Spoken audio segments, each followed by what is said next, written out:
Welcome to my special pick episode on this wonderful book from Reverend Dr. Chris Christian, Women as Supreme Being. Today, we will be discussing on a wonderful topic titled The Female in God. The female in God is as important as her male counterparts.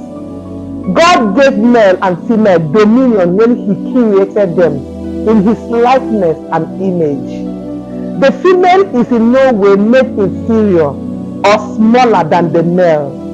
When God gave male authoritative dominion, He also gave the female managerial dominion to complement Him. God has both male and female faces. This particular female is not made subject to a man. She is a partner of a man, not the wife of Adam. The female in God is not the woman that came from the rib of Adam, according to the book of Genesis chapter 2. The ordeal of fallen man has always been the inability of separating female in God from the wife of Adam. The female in God has God's image and likeness. The basing complex cannot be avoidable so long as we do not know who we are. The basing brings one to the realm of accepting whatever shows up as our destiny.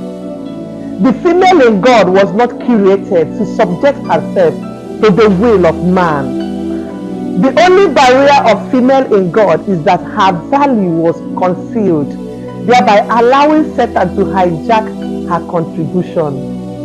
Women have lost the idea of who she is because her emotional sensitivity and their divine nature has so much been disregarded, making large number of women see themselves as weak vessels whose job is only to make babies to men. The female have been ordained to manage the earth, so if they are not in place, there will be chaos everywhere.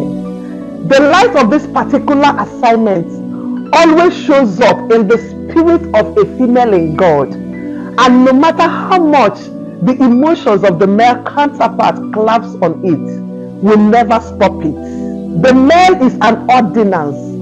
Being an ordinance has subjected the male to some limitations. There are so much the male needs female to achieve.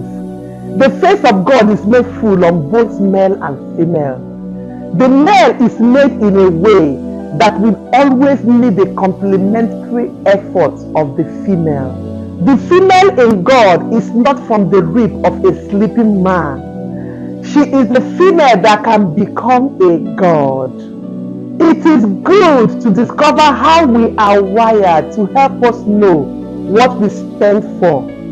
Gender sameness doesn't mean similarity. People might look alike and still be different. You need to know that God cares about the way you are wired. Each time He desires to be with you or to give you support. The female in God must not allow herself to take a subjective role of a rib from a sleeping man. Wow!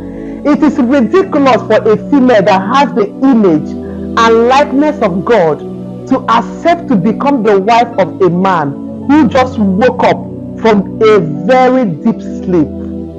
It is important for women to see themselves the way God sees them. The last millennium is women's millennium. It is a time of vengeance for all women. Women must recover everything they lost, including the mangling of their identity, person, and purpose. A lot of female in God have reduced themselves to be a housekeeper for a man, which is a total sold out. Many female in God have been subjected to baby factory in a man's house, and it has brought a lot of make and break in their marriages. Those female in God who allows this process will never be free from the he emotion of men, always trampling on their value. Remember, not all women are female in God. So if you find yourself in a man's house, please, you must keep the ordinances of marriage. Marriage is not for the female in God. The purpose female in God we are created to accomplish is far older and bigger than making babies. Women must fulfill the vision of their lives. The female in God must discover herself and take her place in her God. When you take your place in God, it will connect you to your husband. Every successful marriage starts in God.